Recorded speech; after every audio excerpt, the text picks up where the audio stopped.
The Dominion strike assembly emerged at the edge of the Sol system in a fan formation, burn lines clean and symmetrical across space.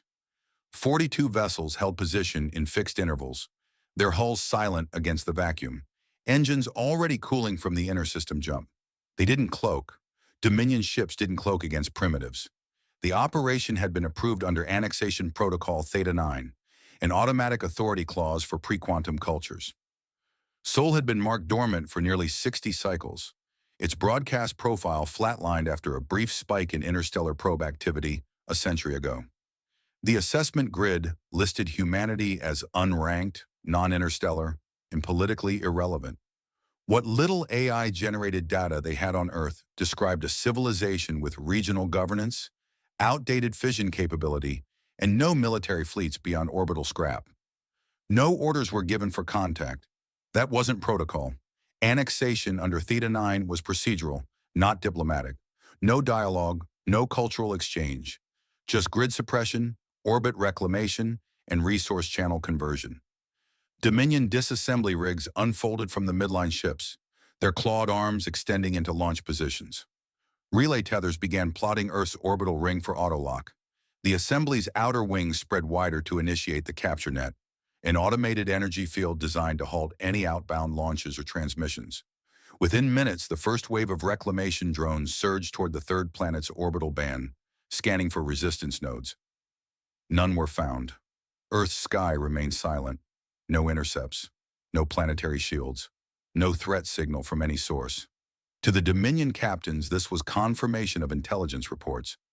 Earth had collapsed into passive decay. Some even questioned the necessity of the fleet's presence. Why mobilize for a system that offered no resistance? But doctrine required full netting for annexation, and the assembly did not deviate from doctrine. Strike Commander Alreth, positioned in the spearhead cruiser Vostron 4, authorized the next phase. Quantum disruption pulse seeding. That would ensure any hidden defense infrastructure would be disabled before atmospheric sweep. It was standard and efficient. The silence continued. And then, precisely 6 minutes into the grid stabilization phase, a single vessel launched from Europa. It wasn't flagged as military. Dominion targeting arrays registered it as a civilian logistics frame, unarmed, unescorted, following an erratic course. Its drive signature was buried in outdated ion dispersal, noisy and inefficient.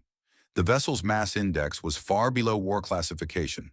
No thermal weapon ports, no visible shield lattices, and no crew beacon signatures. A background freighter, possibly automated, ignoring the planetary lockdown in ignorance or error. No command decision was issued. The ship was noted in passing by Dominion sensor logs and allowed to proceed. Its destination seemed undefined, its heading arced out of alignment with Earth, Luna, or Mars. A computational footnote, irrelevant. But the ship didn't slow, it accelerated. Not gradually, not with steady propulsion curves. It broke conventional drive predictions entirely, pulling trajectory shifts with microsecond corrections too sharp for a freighter-class hull. In less than a minute, it bypassed Mars' orbit and surged toward Saturn's orbital range. Dominion scanner nodes failed to predict its course even after 3 recalibration cycles. By the time it reached the outer Lagrange point near Saturn, the ship's projected mass had shifted twice. First up, then down, then up again. That should have triggered a reclassification alert. It didn't. Dominion mass index systems interpreted it as telemetry drift, background static, a minor error. It wasn't. Within Aegir 1, though that name hadn't yet been spoken aloud by anyone outside his command pod, Commander Rain Merrick sat still in a pod, built without windows. He didn't need to see. He felt each shift in thrust as a derivative of opposition intent. He'd trained for 9 years in cognition labs beneath Europa's frozen crust. His decisions were routed through systems designed to break the rhythm of prediction. His orders were no longer orders. They were event-conditional suggestions, scattered through modular AI pods embedded across the vessel like a neural net made of people. He wasn't flying the ship wasn't flying itself. It was executing a doctrine that hadn't existed in any galactic database until now. From Dominion eyes, nothing had changed. From Earth's eyes, nothing needed to. As the vessel passed Saturn's Lagrange shadow, Dominion intercept grids briefly spiked in internal variance. That was the only sign. A flicker, a hesitation. Not enough to trigger a threat response. And then the Terran ship, whatever it was, vanished from predictive scan returns. Dominion Protocol attempted recalibration, twice, but no solution vector produced a plausible course. The freighter hadn't cloaked, it hadn't turned, it had simply exceeded the domain of projection. The Dominion strike assembly had no idea it had just been targeted. No alert was sounded, no formation was adjusted. A freighter had launched and disappeared. That was all. And somewhere between the grid lines of Seoul, a doctrine began to unfold. Not for survival, not for retaliation, but for classification collapse. A Gear 1 re-entered Dominion scan range 32 seconds after disappearing beyond the Lagrange shadow. It returned not with a broadcast, not with a visible drive flare, but with movement. Deliberate, calculated, terrifyingly close. The first Dominion cruiser to register the approach, Resvec 9, second position in the command tier, flagged a violation of minimum formation spacing and attempted a collision avoidance drift. It was too late. A Gear 1 didn't strike the ship. It passed within 9 meters of the hull, and in that blink of alignment, the space between them warped. Not explosively, not in a way the Dominion had ever charted. The airspace shimmered like a heat mirage, and then the Dominion cruiser buckled inward, folding on itself at the shield perimeter. No weapons had fired, no breach alarm sounded. The ship simply collapsed like a muscle knot, its outer armor twisting along a spiral vector its own engineers couldn't define. The Dominion AI registered a cascade failure. It labeled the event a spatial resonance malfunction, an internal system glitch, a shield misfire. That was easier to process than accepting what had actually happened. But the crew of Resvec 9 didn't have time to confirm or deny. The entire vessel was gone inside 13 seconds, pulled into its own center and expelled as slag. It didn't explode. It unraveled. The Dominion fleet continued formation procedures, confused but unalarmed. The assembly's protocol assumed redundancy. No one ship's failure could destabilize the larger net. It was a working belief until the second strike. Gear 1 curved upward and reversed polarity just outside the Dominion central core. The ship's maneuvering thrusters flicked in seemingly contradictory directions, sending telemetry bursts that Dominion scanners interpreted as faulty echo. In truth, Merrick was realigning Gear 1's internal gravity lattice to create a false delta field, a technique never before executed outside simulation. Dominion vessels attempted to correct course to maintain spacing. A split second later, the Dominion heavy escort Vorshin 2 was severed along its midline, clean through the reinforced command spine. Its fragments drifted for only a moment before the emergency propulsion system, triggered by the wrong ship's orientation protocol, reignited inside the cargo node. The resulting burst struck a third vessel, Narmek 17, destabilizing its inertial compensators. 3 Dominion ships down. 0 shots fired, no hull impact, no weapon discharge logged, just proximity and collapse. Inside Gear 1, Merrick didn't speak.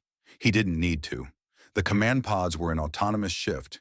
Each maneuver, each approach vector, was determined by the next predictive logic cell in the pod chain. Each one trained to identify and act on Dominion formation logic using mismatched symmetries. They weren't flying patterns. They were flying inversions of enemy assumptions. The Dominion fleet's central AI node began rerouting command instructions to compensate. It attempted to identify threat vectors from the past 10 seconds of engagement, but failed to correlate any attack signatures. What it did notice was an unexpected statistical anomaly. Gear 1's flight path overlapped with training scenarios pulled from Dominion Warsim archives, not in detail, but in behavior. And that's when the realization started to surface. Not with certainty, but with dread. Earth had seen these fleet formations before, or more precisely, had trained against them. That was impossible. Dominion simulations were closed systems, fully encrypted. But in reality, Earth hadn't broken in. It had been invited unknowingly a decade earlier. A distributed entropy experiment initiated by a Dominion subcommittee had seeded learning algorithms across unclassified network space. Open data challenges disguised as mathematics games. Earth's deep strategic cognition labs on Europa had solved them all, fed the data into war simulators, and built entire predictive counters based on Dominion assumptions. What Dominion saw as a spatial malfunction, Merrick saw as a memory cue. He wasn't improvising. He was executing a playbook based on Dominion's own strategic DNA. By the time the fourth maneuver unfolded, Aegir 1 pulling a three-dimensional spiral lock beneath the Dominion flanks, the fleet AI had gone silent. Not offline, not jammed, just silent. It stopped issuing formation updates, stopped proposing counterpaths. Internal logic coherence had broken. Too many variables had gone off script. Consensus was unraveling. Dominion ships that relied on collective prediction began issuing contradictory subcommands. Shield overlays flickered. Targeting sweeps overlapped. Formation edges started to fray. Aegir 1 never deviated. It slid between battle nodes like it had been designed for their gaps. In truth, it had. Every angle of approach, every transit timing had been mapped to the Dominion fleet's delay curve, the micro-lag time between predictive refresh cycles. Dominion doctrine operated under the assumption that no hostile vessel could maneuver within those delays. Earth had not only accepted that assumption, it had built its entire engagement philosophy around it. Onboard Dominion command channels, alarm markers spread across the fleet tree, not for external threat, but for internal contradiction. Captains issued overrides. Some ships spun their hulls to face what they now considered a real enemy, but others hesitated, still unsure whether this was a hostile encounter or a cascading fleet malfunction. Their instructions lagged, their decisions clashed, their movements slowed. By the end of the third minute, 3 ships were offline, 8 more adrift, and a majority of the fleet no longer trusted its own formation engine. Rain Merrick remained silent. He hadn't come to fight. He had come to make them guess. Fleet Marshal Valen stood motionless inside the primary command ring of Vostron 4, eyes fixed on the split-vector display rotating above the central node. His hands didn't move, not out of fear, but because nothing he input mattered anymore. The fleet was responding, just not in the way it should have. The standard model of coordination, projective convergence reinforced by AI consensus, had been the Dominion's gold standard for 2 centuries. It was elegant, predictive, and stable. Until now. Until one ship slipped beneath that entire architecture and twisted its spine until it couldn't stand. Aegir 1 was no longer a misclassified object or an outlier. It was a phenomenon, and one without a category. It hadn't fired weapons. It hadn't made demands. It hadn't even slowed down. What it had done, with surgical timing, was exploit the Dominion's strength, coordinated logic, and turn it into paralysis. Dominion ships weren't falling because of overwhelming force. They were collapsing because their collective cognition was being overwritten mid-motion. Maneuvers misaligned, shield orientations clashed, targeting grids recalibrated on false intervals. And all of it was too fast, too chaotic, too precisely timed to be a series of accidents. Valen ordered countermeasures, not delegated, ordered. He spoke aloud, cutting through the command loop. Deploy anti-singularity arrays. Split the fleet into autonomous triads. The response lagged. His own voice input took nearly 2 seconds to reach all units. Too long. Aegir 1 had already completed another spiral pass between his forward scouts, and another vessel, Tarn 4, was venting pressure across its dorsal hull. The ship hadn't been hit. There was no sign of damage. It had simply moved too late, corrected too hard, and cracked its internal seal compensators trying to reorient against something it couldn't track. This wasn't a drone. That much was clear. But Valen had no concept of how the thing was piloted. The Dominion had developed automated swarm tactics generations ago, but this Terran craft operated with something else, neither fully artificial nor classically crude. It reacted like it had seen the battle unfold before it began. Every approach, every acceleration, every turn seemed timed not just to strike, but to destabilize their predictive rhythm. That's when the fleet's internal anomaly logs caught up. Aegir 1 wasn't reading their movements. It was replicating the flaws in their own prediction models, flaws Dominion AI shouldn't even expose. Earth hadn't guessed this battle. It had studied it, and it had done so from within. The realization set in like a weight across Valen's chest. Dominion war sims were protected, yes, but 10 cycles ago, non-critical entropy mapping programs had been deployed in open signal space, disguised as mathematics exploration tools, anonymous networks, abstract problem ladders, a harmless research gesture, one meant to test decision optimization algorithms. They'd gone viral. Billions of non-Dominion participants across hundreds of primitive networks had contributed. Earth, without ever knowing the origin, had consumed those models, solved them, and reinterpreted them into doctrine. And now they were feeding those same predictive weaknesses back into the very system that birthed them. On board HFY, Rain Merrick's consciousness wasn't fixed in a single stream. His command pod was one of 12, rotating in pre-programmed intervals.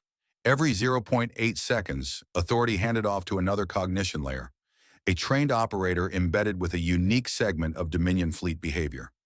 No one module saw the whole picture. No one mind issued sequential orders. Instead, each pod interpreted constraints and reacted independently within its designated domain. It wasn't a crew. It was a network of conditional instincts, honed to act without needing confirmation. This doctrine, rotating cognition, had never been tested outside Earth's lunar simulators. It was deemed too unstable, too fragmented.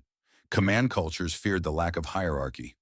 Merrick accepted it because he understood the Dominion's flaw. Their strength wasn't their numbers or their weapons. It was their certainty. If you denied them pattern, they would collapse under their own search for it. Dominion vessels began rerouting logic trees. AI modules ran independent targeting queries without consensus. What followed was a lurch across the fleet. Ships drifting out of alignment, overcorrecting, twisting to avoid predicted collisions that weren't going to happen. It was like watching a body reject its own nervous system. The Dominion formation fractured, not from fire, but from fragmentation of thought. Inside a Gear 1's rearmost pod, a subpilot calculated the ripple of false signals 2 moves ahead, angled the ship 30 degrees into its own exhaust trail, and allowed the Dominion's residual tracking logic to recalibrate based on outdated positional latency. As expected, 3 cruisers rotated their shields toward an empty vector. Merrick's central pod, active for just under a second, engaged the ship's inner field dampeners and drifted through the opening like water through a sieve. No one shot was fired, but another Dominion ship clipped its sister vessel while shifting position. Both spun into blackout spirals as their navigational subsystems attempted independent stabilization. Valoon watched the failure cascade across his board. 3 more ships down, this time by their own hands. And still, a Gear 1 said nothing. The enemy wasn't breaking the Dominion's shield. It was rewriting what a shield was for. In the Dominion command lattice, grief was not an emotion. It was a process, a conditioned ritual embedded into the neurological framework of every line officer, designed not for healing, but for order. Loss in combat triggered honor recognition loops, sequences of pre-approved behaviors that channeled mourning into structured action, gesture series, controlled vocal emissions, synchronized data stasis for reflective confirmation. It was elegant, ceremonial, and above all, contained. For a civilization that had industrialized conquest, the Dominion could not afford grief to be unpredictable, so they made it part of the operating system. Every captain, every ship, every node of fleet control, Gear 1 understood that better than they did. The first signal reached. Dominion comms at timestamp 32 minutes, 41 seconds after contact. It wasn't detected as an intrusion. It was disguised as localized radiation decay, leakage from a damaged Terran vessel consistent with misaligned fusion balancing. Dominion sensors flagged it as low-priority environmental noise. But the waveform wasn't environmental, it was linguistic. Embedded in the decay were frequency modulations, perfectly timed pulses that aligned with the Dominion's own ceremonial death rites. Not just any rites, those used during fleet-wide war loss memorials, a protocol only activated after the destruction of a flagship cluster. The fleet had not lost a cluster, it had lost coordination. That distinction didn't matter to the brainstem logic of Dominion officers. The moment the broadcast intersected with fleet-wide comm, the reaction was automatic. 211 captains simultaneously initiated memory ritual cycles. Posture protocols engaged. Weapons subsystems paused. Relay loops shifted to reflection state verification. Across the Dominion fleet, kinetic authorization nodes locked. Main batteries went dark. Firing sequences stalled mid-spool. Engines cut to idling drift. It didn't look like surrender. It looked like silence. And in that silence, everything else began to move. Inside Aegir 1's forward pod, Marek didn't blink. His current pod had no visual monitors, only movement calculations, proximity gradients, and Dominion system behavior profiles updating in real time. The pause had arrived exactly on schedule. The penance protocol hadn't been a backup plan. It was step 4. Aegir 1 had never intended to outgun the Dominion. It had intended to outtime them. And grief, coded, controlled, enforced by ritual, was predictable to the fraction. Marek engaged a brief gesture confirmation and pulsed the green light. That was the signal. Across the L2 escape corridors, the retreat vectors Dominion ships had not yet taken, Earth's secondary strike network ignited. They were not torpedoes, not drones, not even mines in the traditional sense. They were signal-responsive displacement charges embedded months ago by disguised Terran survey probes, hidden within spatial folds unobservable to standard Dominion navigation. Each was dormant until activated by a very specific frequency, one that every Dominion ship now broadcasts through their grief protocols. The moment the signal reached threshold density, the charges woke. The detonation wasn't luminous. It was directional. Narrowed bursts of kinetic scatter erupted in microfields just outside standard pathing corridors. Not enough to destroy a capital ship, but more than enough to destabilize any emergency exit run. The corridors didn't collapse physically. They became noise, drift zones of fragment fog, optical distortion, and navigation dead zones.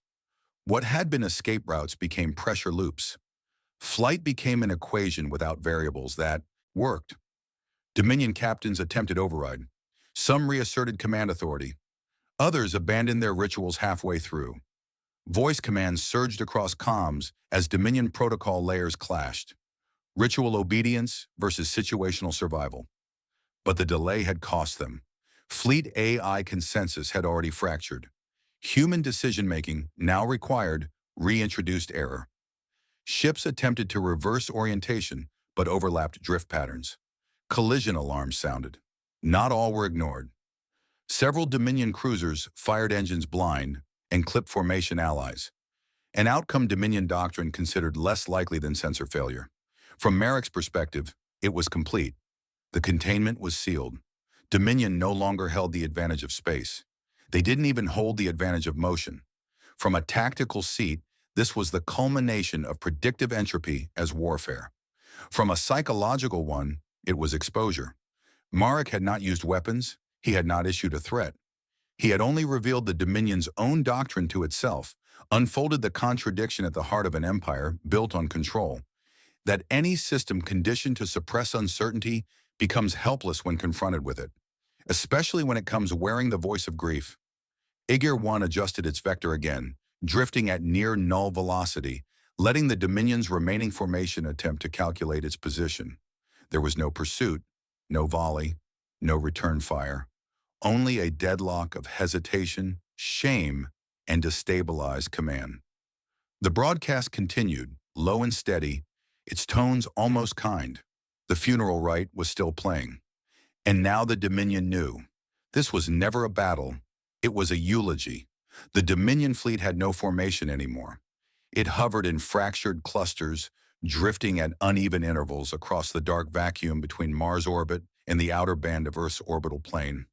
Energy fields flickered inconsistently. Shield lines bled power where no attack had landed. No command structure remained intact. The predictive engine at the heart of Dominion war doctrine, its grand symmetry of response, had stalled into stillness, unable to reconstitute pattern from chaos. Aegir 1 floated dead center in the void they had tried to own, radiating no threat, making no motion. Just present, just waiting. The first signal came from the Dominion command cruiser Vostron 4, transmitted on a wideband handshake protocol normally reserved for ceasefires. It was clean, formal, signed with Valen's own signature cipher.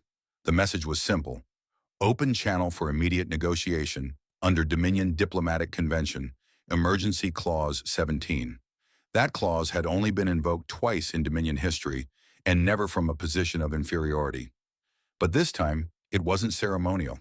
It was an admission of failure, a structured call for clarity in the face of an enemy they could not define.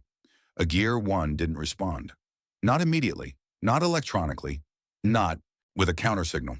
For almost 2 minutes, the ship remained absolutely still. Then, from within its internal pod network, Commander Merrick inhaled once, shallowly, and opened a closed-cycle auditory channel to the bridge. His voice was quiet, not fatigued, not angry, just final. Decline. No protocol was initiated, no terms discussed, no rebuttal sent. Just silence, maintained like a held breath across systems that had never been taught to survive it. On Vostron 4, Dominion officers attempted follow-up.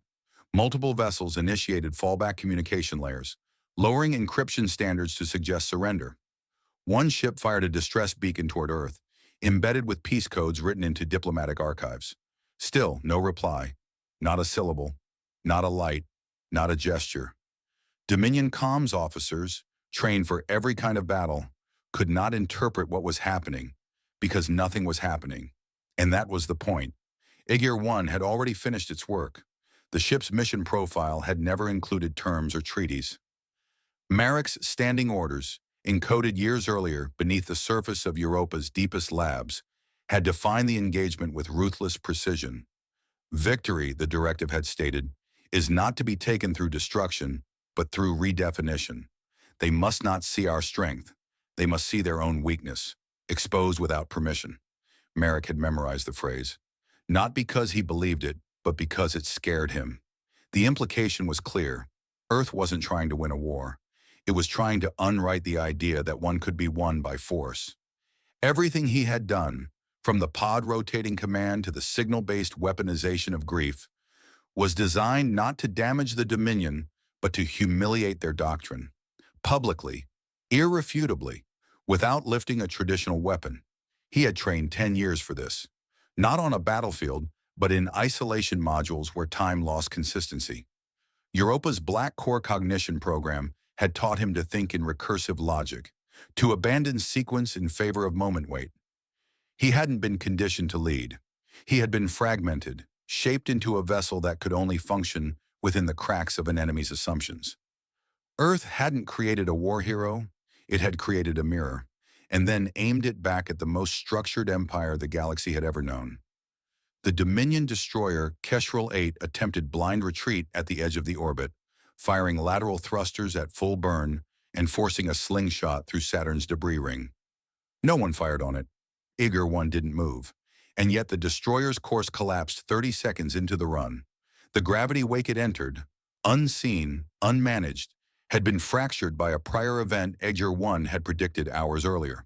The Dominion ship lost equilibrium, spiraled, and vented core plasma into vacuum. No explosion, just failure. One last try to escape the lesson. One last consequence. Only then did Earth respond. Gear 1's main signal node lit once, briefly, and broadcast a single phrase across every Dominion frequency. Category reclassified, contact denied. There was no emotion in the message, no theatricality, no demand, just closure.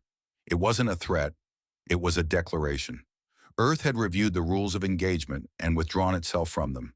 It had spoken not as a species, not even as a polity, but as a force, a presence no longer requesting participation in the structure the Dominion had built. And the Dominion, for the first time in its collective history, had nothing to say in return. The myth cracked quietly. There was no collapse, no galactic scream. Just the realization, whispered through every channel, that the empire built on control had been outmatched by something it couldn't measure. Not because Earth had grown stronger, but because Earth had grown stranger, less legible, less procedural, less willing to participate in anything that could be outgunned, outcounted, or filed under acceptable risk. They had asked for surrender. Earth had denied the question itself. In the hours after the silence, Earth did not celebrate. There was no victory broadcast, no parade, no moment of triumph. The skies remained as they had been, quiet, stable, unmarked. Agir 1 had ceased all transmissions shortly after its final message, and tracking data showed only decaying movement along a vector that defied conventional inertial logic. The ship initiated a maneuver so complex its trajectory vanished from every known prediction model. One moment it was gliding past the fractured perimeter of the Dominion fleet. The next it was gone. Not cloaked, not destroyed, just absent. Not even Earth's own deep space array could reconstruct the exact second it exited real space. The engineers called it a probability shadow, a calculated severance between present state and observer consensus. It had been built into the Hurricane-Class as a final measure, a one-way drift into indeterminacy triggered only after the mission profile resolved. Merrick had approved the procedure before departure, fully aware that if the ship succeeded, it would not return. He had accepted that condition without remark. Now that it had come to pass, the program's designers issued a final classification tag for the Agir 1, unrecoverable by design. The only trace left behind was the log. It arrived 3 days after the engagement, beamed by an auto-staggered satellite relay embedded in the Europa ice shelf. The transmission carried no body text, no final message of victory or defiance, just compressed memory segments from Merrick's neural sync records, stitched together by the ship's cognitive relay. What Earth's analysts recovered was not coherent. The log was fragmented, cross-linked, disordered, thoughts overlapping across time points that didn't align. Merrick spoke in unfinished loops.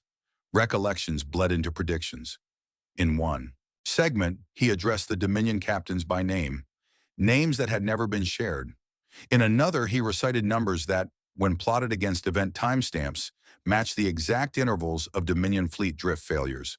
The clearest entry lasted 9 seconds.